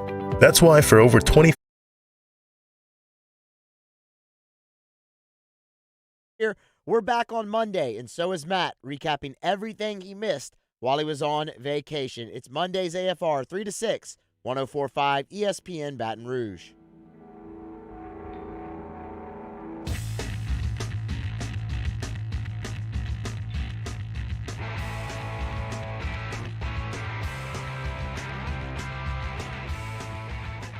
This is Hunt and Hill on 104.5 ESPN Baton Rouge. You know, I get up and go to work here for a couple of hours. I've been here I got here like 7:30, 5 hours-ish. Just got a picture from my wife. My son is at home wrapped up in a leopard blanket, and he's got a hat on his head with a bow on it. Now, we didn't know what we were having, so we have some clothes that are white and kind of designed for all. Wear anything you want, but, I mean, can we stay away from the leopard with the bow? It's a weekend. Got to get back to the house. We got to get an LSU shirt on him or something. We can make that happen. Get a Bengals shirt for him. I think I am getting a Bengals shirt for my birthday in a couple of weeks, by the way. My mom asked me what I wanted for my birthday. It's January 21st coming up. Give me a Bengals shirt. I think one's coming. The Bengals are going to the playoffs, and that's what we're looking at. The playoff picture here in the NFL, 1 week to go, and some of the moves that have happened over the last couple of weeks have really been shocking. I mean, you look up all of a sudden after everybody was on the Bills early, and then everybody looked up and said, oh my gosh, what the Bengals are doing. The Ravens look good. Oh, look, here come the Patriots. Oh, the Chiefs are red hot. They've got it now. Then you look up, and the Tennessee Titans at 11-5 have won their division, and they are a week away from getting the number 1 overall seed in the AFC. All they've got to do is go beat the Texans. That is a remarkable job by Mike Vrabel after losing Derrick Henry midway through the season to put them in position. Now, their division stinks. I get that. But the Colts have been pretty good. And the Titans sit here at 11-5. They got to go beat the Texans. They're the number 1 seed. And the Chiefs have also won their division. They've got to go to the Broncos, and they sit there at 11-5. If they lose that game at Denver, the Titans will reclaim the number 1 seed. The Titans lose to the Texans, and the Chiefs go take care of business against the Broncos. The Chiefs will get the number 1 seed, and the AFC will run through Arrowhead.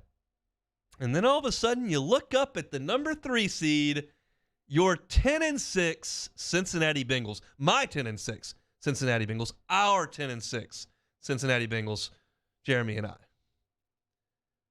Jeremy obviously played for the Bengals. But look, I've been a Bengals fan for months at this point. Like 24 of them, 26 of them. And finally, it pays off with a huge win for Cincinnati yesterday. They have won their division. And they will be at Cleveland coming up. Now, they are not going to get the 1 seed. So, they need to rest Joe Burrow. He was gimpy coming up yesterday, the end of that game. He's had a knee injury for a couple of weeks. They don't need to play him against Cleveland. They've won their division. They're not going to get the 1 seed. He needs to sit. And it's possible they're projected right now to play the Colts in the first round. Certainly a winnable game for Joey B and the boys. Those guys looked awesome. Jamar just dominating people yesterday. Most single game receiving yards for a rookie in the history of the NFL. 3rd and 1,000,000 yesterday at the end of the game. And here comes an all-out blitz by the Chiefs. Joe B just tosses it up. Jamar makes a play. Really iced the game. So the Bengals are your 3 seed. Buffalo right now is in the 4 seed slot. They got to play the Jets. I think they can probably handle that. So after a bumpy go from the Bills, where they struggled a little bit, then they really found it, and then they lost some inexplicable games. But looks like they're going to figure it out. They will win the division with a win over the Jets, and then they would get the Patriots in the first round, and that game would be in Buffalo. Whew, that's a large monkey to get off that back. But Buffalo, very likely to win that division if they can just handle the Jets coming up this weekend. They are 10-6. Then you start to look at the other teams that make the playoffs in the AFC. The Patriots are in the playoffs. They're at the Dolphins this coming week, but it looks like they're probably going to play the Bills. Either way. The Colts, 85% chance to win to get into the playoffs. They got to go beat the Jags. They're 9-7. Go beat the Jaguars, and you've taken care of all you need to take care of. Now, the Chargers have a monster game with the Raiders coming up. Winner is in. Winner of Chargers and Raiders is in. That game is in Vegas. Chargers are going to be a favorite in that game, but that's really what you're looking at in the AFC. The more interesting side, especially for those of you listening here, is certainly the NFC. And the road through the NFC goes through Lambeau as of last night. Packers take on a crippled Vikings team with no quarterback. They win. They're 13-3. They will be your number 1 seed. So you're going to have to go up there in the cold and beat Aaron Rodgers if you want to go to the Super Bowl. Now, the Rams are 12-4. They're in the playoffs. They've got to take care of business against the Eagles to win their division. Bucks clinched their division, can't be the 1 seed, obviously. So they got nothing to play for coming up. They got the Panthers. Pack it in, Tom. I don't think they'll do that, but they could. Cowboys, in. Nothing to play for this weekend. Got the Eagles this weekend. Looks like they may get another date with the Cardinals. That's what ESPN is projecting. Now, the Cardinals have an off chance to win their division. They've got to go handle business against Seattle, and they need a little bit of help. Rams would have to back up. But this is where it gets interesting for the Saints fans. We talked about it in the first hour. The Saints need help. They need the 49ers to lose to the Rams. Now, the Rams still have to play to hold the Cardinals off. That's what the Saints needed yesterday. Once the Saints won, you needed to look to the Cardinals beating the Cowboys to stay alive in that division race. They did. So, the Rams have something to play for. They've got to win. Got to beat San Francisco. And then the Saints can win, beat Atlanta, and get in. The Eagles are in the playoffs. That is shocking to me. 9-7 for this Philadelphia team. I never thought in my wildest dreams, looking at this division before things started, looking at the NFC East, that it would get 2 teams in the playoffs. But here we are. And the Eagles clinched a playoff spot. They are 9-7. They play the Cowboys this coming weekend. And they're very likely to get a trip out to L.A. to play the Rams. So that's kind of your look around the NFC. We went through that exercise all year long about what teams could win the Super Bowl. And I was kind of playing the game a little bit, but, you know, it's for fun discussion. Jeremy was a little more reserved than I was. I was a little more adamant, just chopping teams left and right. I took the Chiefs off, whacked them when they had lost a couple in a row. The defense couldn't stop anybody. Now all of a sudden they're one of the best defenses in the league, unless they're playing Joe Burrow. And now all of a sudden you look up and they're, would you be shocked if I told you the Titans won the Super Bowl? I mean, probably. Are you going to pick them to beat the Chiefs? You going to pick them to beat Buffalo? Hell, Cincinnati at 10-6, would you pick them? I mean, I could make an argument that I would take the Patriots, who are right now the 5 seed, the Bills at 4, the Bengals at 3, and the Chiefs at 2, all over the number 1 seed Titans. I could make that argument pretty quick. But Vrabel's got that team playing physical. He's got a veteran quarterback who knows how to play. And we'll see if Derrick Henry can come back. There's talk that he's running a little bit, getting ready, getting loose. Man, tackling Derrick Henry in January sounds awful. Tackling him in July sounds awful too, but January, that really sounds awful. It's just interesting that the Titans have been able to do that on their side. Things are a little more predictable on the NFC side. You really thought that the Bucs and the Packers were the best 2 teams on that side. Now, Jeremy picked the Rams, and they're now really in good spot.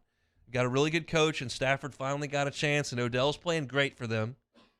So it looks a little bit better, but you could have pegged those 3 as division winners.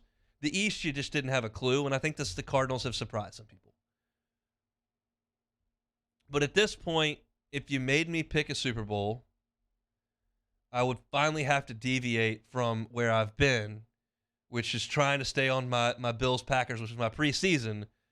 But I would have a hard time picking against the Chiefs. And I know that Joey B lit him up yesterday, but look, he's making a move. I mean, he's becoming top 10, top 8, top 6. How far you want to go with Joe? Like, he's getting there. I'm still going to take Rodgers. I like the Brady guy. Mahomes can play a little bit. But Joe's making a push. And he's becoming that guy. And how incredible must yesterday have been, to circle it all the way back around, for the Cincinnati Bengal fans, who they did win more with Carson Palmer than we probably think. And Dalton had a couple of good teams, but they couldn't get anything done in January. That's just got to wear on you, especially when the Reds don't even try. And that's really your saving grace, is to try to be good in football. And they've been so bad for so long. And then, as everyone does on draft time, when you draft that quarterback, you think, all right, this is it. And you just don't know. But it appears they've hit. And when you hit to this level, it's a 10-year run of bliss, of being right in the thick of things, of being fired up in August. God, it's got to be tough for some of those Bengals and Browns fans, Bills fans until the last couple of years to dial it up in August. But now you've seen Joe play for 2 years, and now you've won a division. Now you're one of the better teams, and you don't write off this team, but you're kind of set up for 10 years. Because it's tough to take a top 5 or 6 quarterback in the league and be bad very often. It's tough to do. I mean, there are a couple teams in the NFL that have good quarterbacks this year that aren't very good. Seattle's not very good. Now, Russ went out. But you got a good quarterback, and you may have a great quarterback, makes things a lot more fun and a lot better. So that's your look around the NFL and playoff picture. Saints looking to win and get a little help to get in, and we will certainly talk a little bit more about that as the week moves on. We'll get Luke on, we'll get Sharif on, we'll get a look at the COVID list and how the Saints plan to go to Atlanta and win. Obviously, the Falcons took it to them in the Dome a few weeks back, but Saints have owned that rivalry over the years and got to do it one more time over there in Atlanta to have any chance to make it into the playoffs. Let's take a time out here. When we come back, we will go to Houston, Texas, chat with the executive director of the Texas Bowl. He is David Fletcher. If you are heading to Houston or in Houston, checking us out on the app or on YouTube, looking for what to do, things around the stadium, events, and any general information you may need, remember there at the Texas Bowl, David Fletcher is your man. He'll join us next on Hunt and Hill. Hunt Palmer, Jeremy Hill, Hunt and Hill.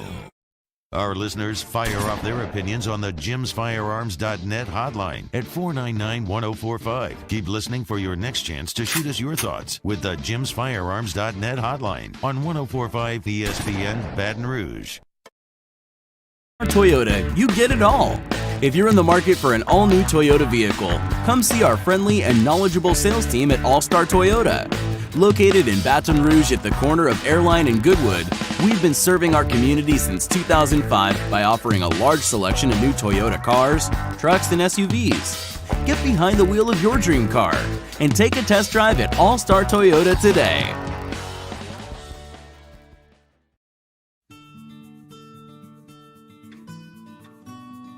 This is a house call.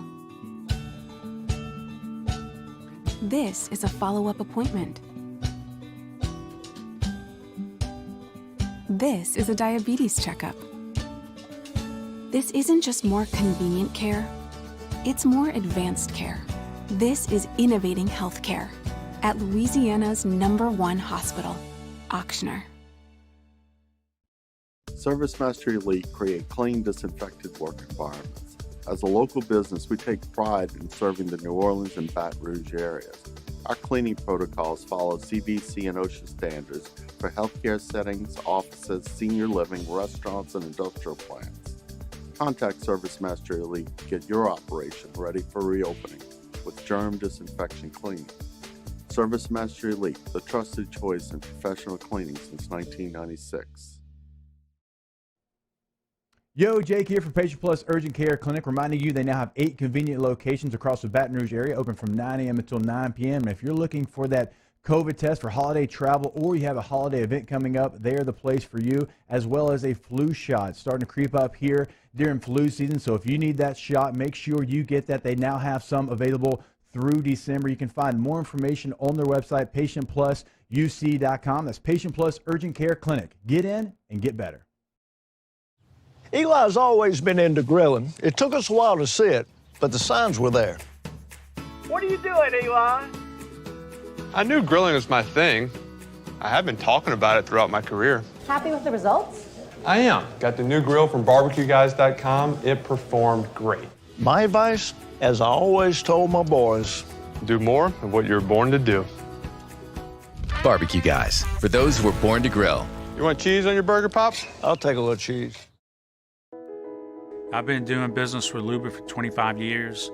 They're dependable, trustworthy. It's just the attention to detail with our clients. Our folks have years and years of experience. They're highly trained professionals, but many companies have that asset.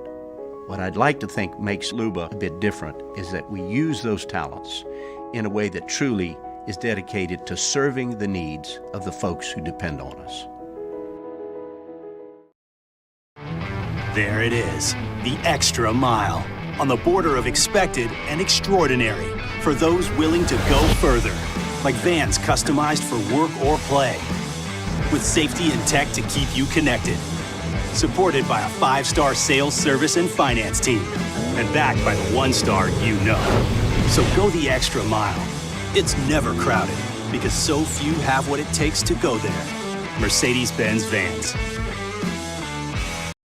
Are you a licensed contractor? There's lots of good contractors in Louisiana doing work the right way, but unfortunately, too many unlicensed contractors are working outside the licensing requirements. Working as a contractor in Louisiana requires a license for the company doing the work. The Louisiana State Licensing Board for Contractors wants to help you get licensed to allow you to conduct work legally. It's not difficult to get the license. We can help you. Go to lacontractor.org for more information. Creole in Perkins Row, recapping all of the college and NFL action from the weekend on 104.5 ESPN Baton Rouge.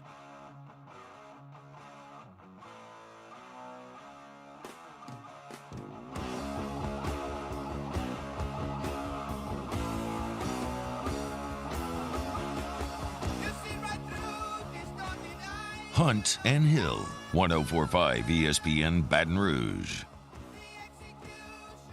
Half an hour to go here on a Monday edition of Hunt and Hill, the first of the new year, 2022. Tax Act Texas Bowl from Houston, Texas tomorrow. 8 o'clock kickoff, LSU and Kansas State. We'll go to Houston now. David Fletcher, Executive Director of the Texas Bowl, jumps aboard. David, my son turns a week old today, and you've got a bowl game tomorrow. Who gets more sleep tonight, me or you? First of all, congratulations. Thank you. That's fantastic. Coin flip at best. But you know what? That's a really exciting moment. And so is tomorrow's game. I mean, we couldn't be more thrilled to have this finally here. If you will, it's our Christmas Eve, our New Year's Eve, whatever you want to call it. It's been a long, great bowl season, fun week of activities here in Houston leading up to tomorrow night's TaxAct Texas Bowl.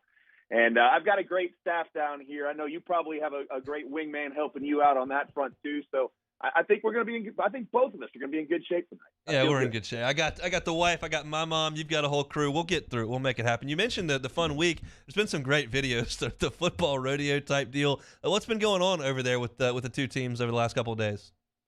Well, you know, the bowl week shenanigans that you expect from the college football postseason have been in full force here.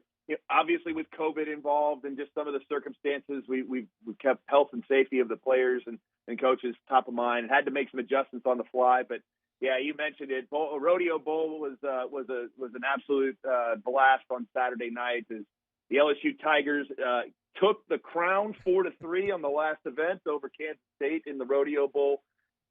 That's a great indicator of the game itself. Not that I want to say that it's 100% certainty, but 11 past winners of the Rodeo Bowl have gone on to win the bowl game. So we'll see if LSU can make it number 12 this week with tomorrow night's game. But we've got a ton of fan activities going on today. Pep rallies. We've got our Carbach kickoff concert tonight, a free show downtown at the Rustic for those that are coming in. Those of your listeners that are coming tonight. Mike Ryan's going to headline that.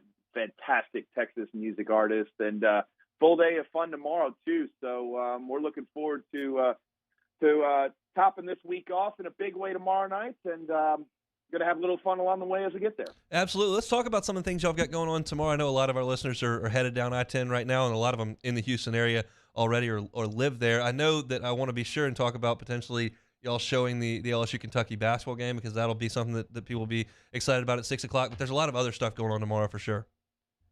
Yeah, full day. We know Tiger fans and Wildcat fans get out here early. They get on the road. They support their teams. So if you're one of the RVers that's coming down, that lot opens at 7 a.m. tomorrow. Not quite the usual spectacle you see in Baton Rouge, but we're getting it started early tomorrow. Game day activities will kick off out here with Tex Fest starting at 4 o'clock. We will have both the LSU, Kentucky, and Texas-Kansas State basketball games on tomorrow night out on the projection screens out in Bud Light Plaza. You've got band performances. You've got the Spirit Walks, live music from Tristan Mraz, up-and-coming Texas music artist to cap it, the Spirit Walks as the teams arrive, and a ton of other things that can, create the usual game day experience. Tailgating first and foremost. LSU great Charles Alexander will be out roaming the tailgate lots tomorrow for our tailgater of the game. So just a lot of fun and also a lot of things for a good cause too, guys. Our online auction is available on our website, taxacttexasbowl.com. You can bid on a ton of great autographed merchandise, some Alex Bregman stuff, some stuff from former players and coaches from LSU and Kansas State. All for our charity partner, DePelchin Children's Center. And I mentioned Alex Bregman. He's putting on a little party on here as well tomorrow. So, we've got the Tiger fans fired up, certainly the Wildcat fans fired up, and all the makings for a fantastic finish to bowl season. David, my dad's been on the board of the Independence Bowl before. I know how much work goes into all this stuff all year round, and we are just over 24 hours from kickoff. Get some rest this evening. We're so thankful for you for coming on. We know the Tiger fans are as well, and hopefully it's a great game tomorrow, and we appreciate your time. You guys have been great in helping along the way. Looking forward to a great crowd. Still some tickets available. TaxActTexasBowl.com. Get your seats. Get your game day face ready. We're going to have a lot of fun out here, and it should be a fun one between the Tigers and Wildcats. Happy New Year, David. Thanks so much. Thanks, guys. David Fletcher, TaxAct Texas Bowl. So, again, RV lot opens up at 7 o'clock, TaxActTexasBowl.com. Still want to get tickets, you can do that as well. And LSU Kentucky will be on the projection screen at 6 o'clock. So if you're in the area, want to do some tailgating and want to check out the Tigers and Wildcats before the Tigers and Wildcats, you can do that outside of NRG Stadium over there in Houston, Texas. Tomorrow's going to be really interesting for LSU. Obviously, with the ridiculous limitations they've got in terms of bodies, going to have to try to make it work. And Brad Davis has been up front, no excuses, and then said we're going to go out there and play as hard as we can. They've still got some bodies, but it is very thin over there, and it sounds like Kansas State is fired up, ready to play, and they're pretty much locked and loaded. So it'll be an interesting one. We'll talk a ton about the Texas Bowl tomorrow. We'll go to Houston, chat with Brody Miller. I believe he's going to join us tomorrow, and hopefully can get someone from the Kansas State perspective as well to get ready for that one. But I think a lot of eyes actually in Baton Rouge are going to be real fixated at 6 o'clock on LSU in Kentucky. Can't wait to dive into that one. I'll have the preview of LSU Kentucky up on Hoops with Hunt tomorrow.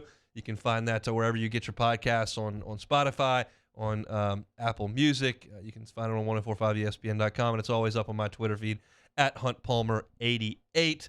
LSU and Kentucky should be a dandy tomorrow in the PMAC, and then we'll get ready for the Texas Bowl. Incidentally, game day for tomorrow, 1045 ESPN Baton Rouge is going to be your standard programming. It's going to have off the bench in the morning. I know Hester's out in Houston, but T-Bob will be on. Sure, Jake will join him. We'll be on right here noon to 2 as well. We'll have early line from 2 to 3, and then Matt will be on from 3 to 6. Charles Hannegriff will start on Eagle 98.1 at 4 o'clock. That'll be at Eagle 98.1. Hanny will have game day, so Hanny and Matt will be on at the same time.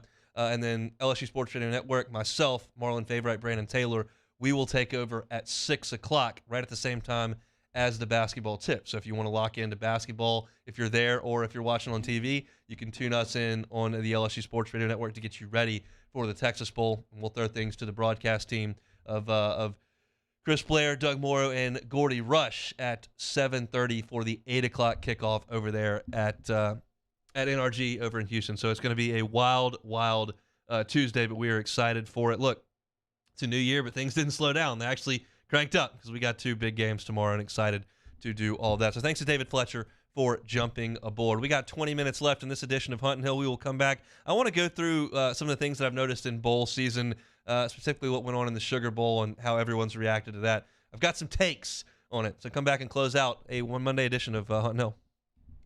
This is Hunt and Hill on 1045 ESPN Baton Rouge. Brake Medics, BrakeMedics.com. Still got the special grand opening holiday price over there at Brake Medics. Change those brakes on most vehicles for a single axle, just $199. Get the front and rear, $379. You've been traveling for Christmas, for the New Year, for the holidays. You hear something that doesn't quite sound right.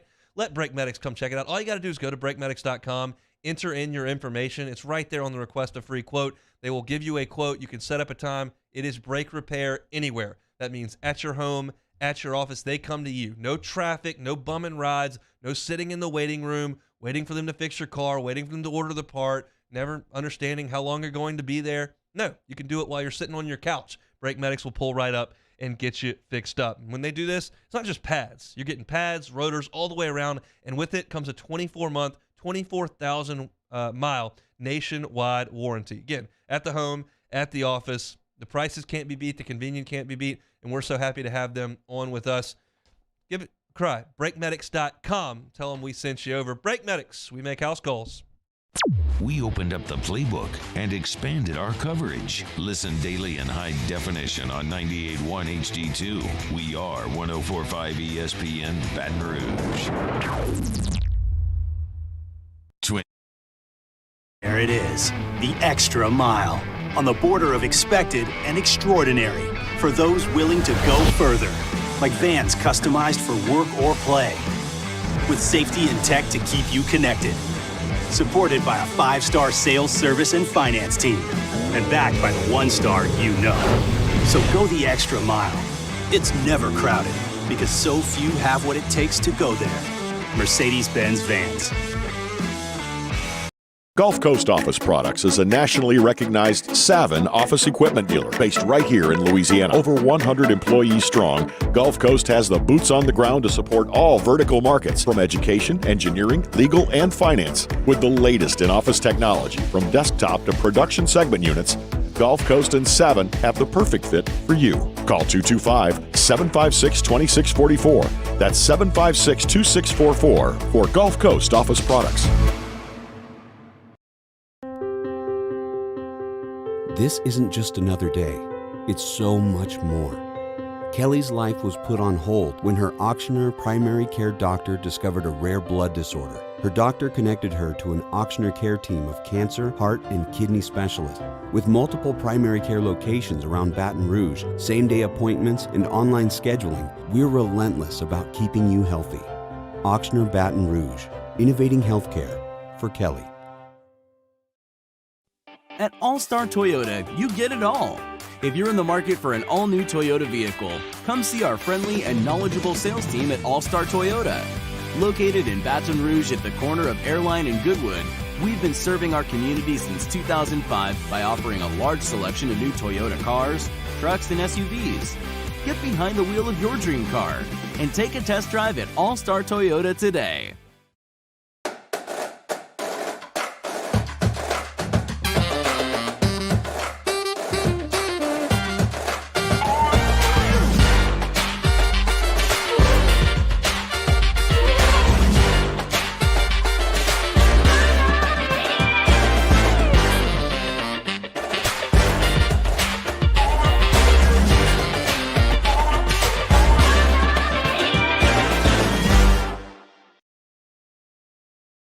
ServiceMaster Elite create clean, disinfected work environments. As a local business, we take pride in serving the New Orleans and Baton Rouge areas. Our cleaning protocols follow CDC and OSHA standards for healthcare settings, offices, senior living, restaurants, and industrial plants.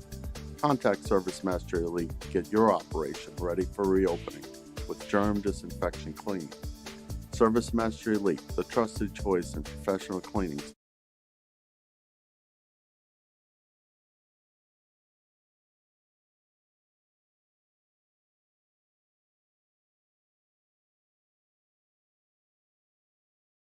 .1045 ESPN.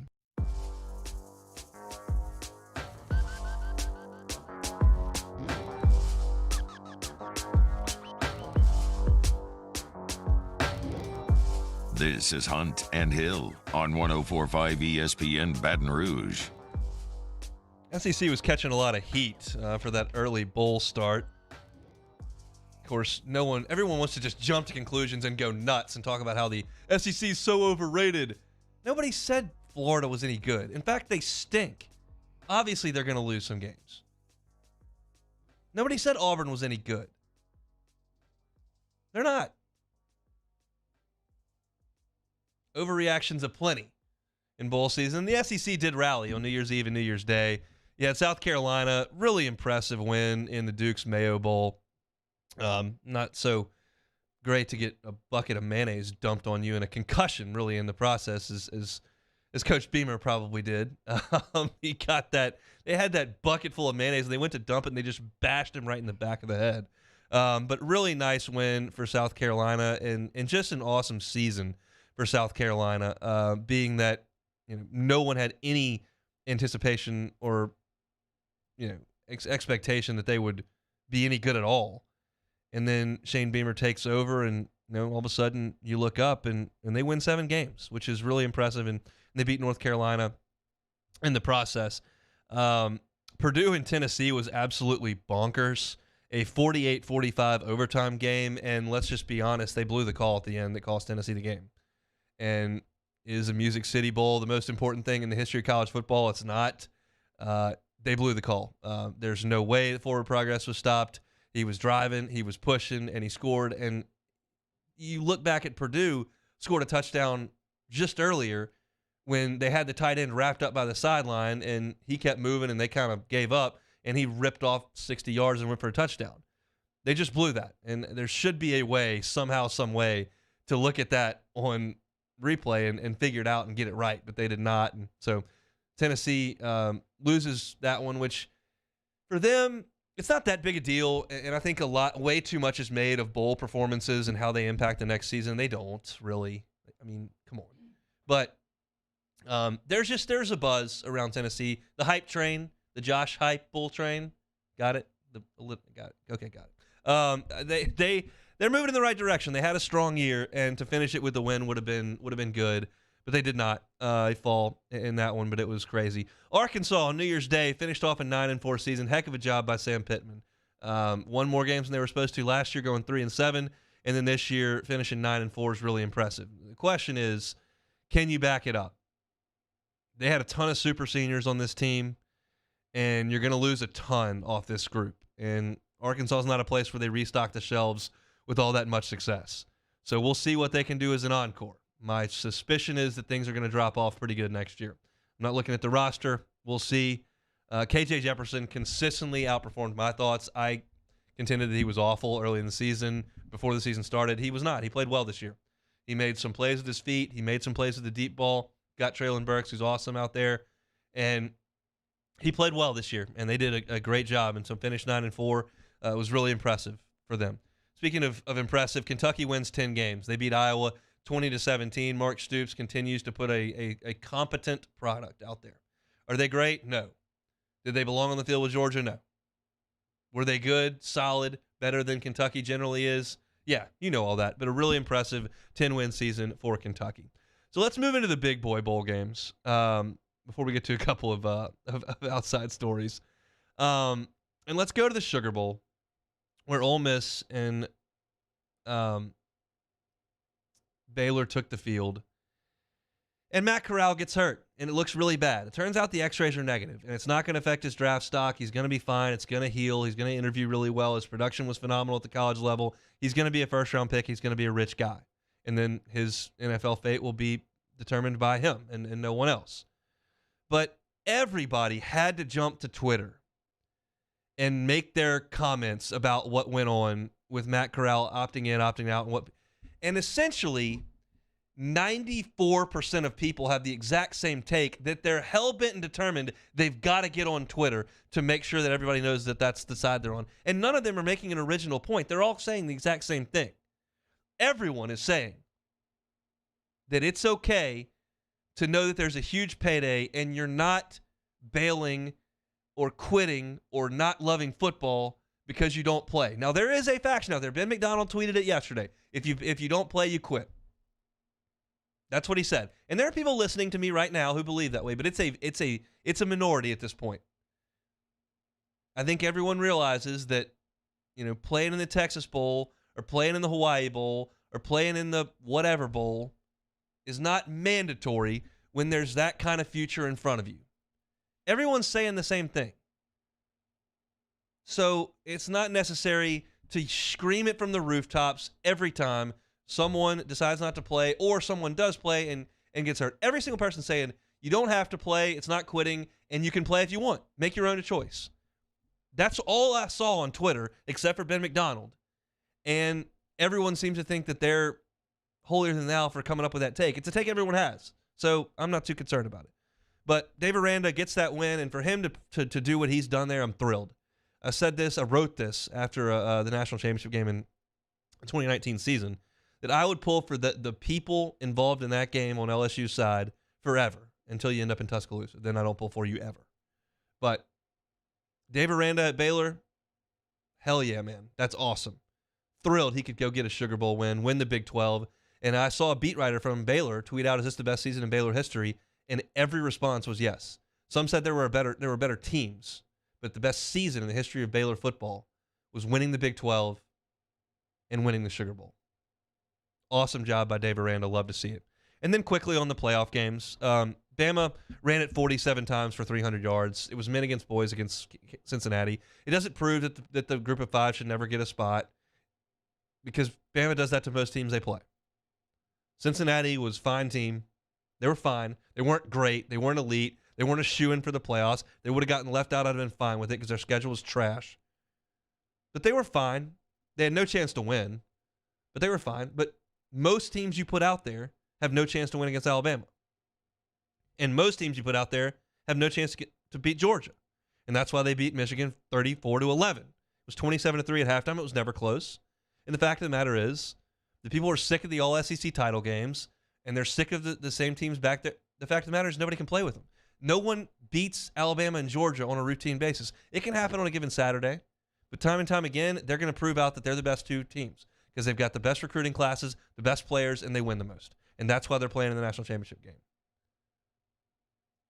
Fatigue or not, nobody else deserves to be in there. Nobody else is good enough to beat those teams. So that's where we are. Finish with kind of an interesting story as we get out of here. 1 minute left. Memphis was down there in the Hawaii, getting ready to play in the Hawaii Bowl against Hawaii. And Hawaii got a bunch of COVID, so they couldn't play. Players found out 36 hours before they had to leave. So they had a team meeting, thanked the seniors. Guys kind of hugged and kind of cried about the fact that they couldn't play again, couldn't play in the game, and a lot of them would be done with football forever. Then they had 36 hours in Hawaii. As one of the players said, we could have been in Idaho with the Idaho Potato Bowl, and that would have kind of sucked. We were in Hawaii. Not a chance we get to do that very often. They had a midnight curfew. It was supposed to be 10 o'clock for the game and turned it to midnight. Said like 5% made it back by midnight. Just free for all in Hawaii. Go have fun. And the Memphis Tigers did just that, even though they didn't get to play. 36 hours to be tourists. Good stuff. It's going to do it for us. You missed anything? On demand, 1045ESPN.com or on YouTube. Bayou Ford brings you that every single day. We talked to Scott Rabelais in the first hour. We talked to David Fletcher of the Texas Bowl in hour number 2. We come back. We got a lot to get to tomorrow. LSU and Kentucky at 6. Texas Bowl at 8. Fired up to bring it to you. We'll be back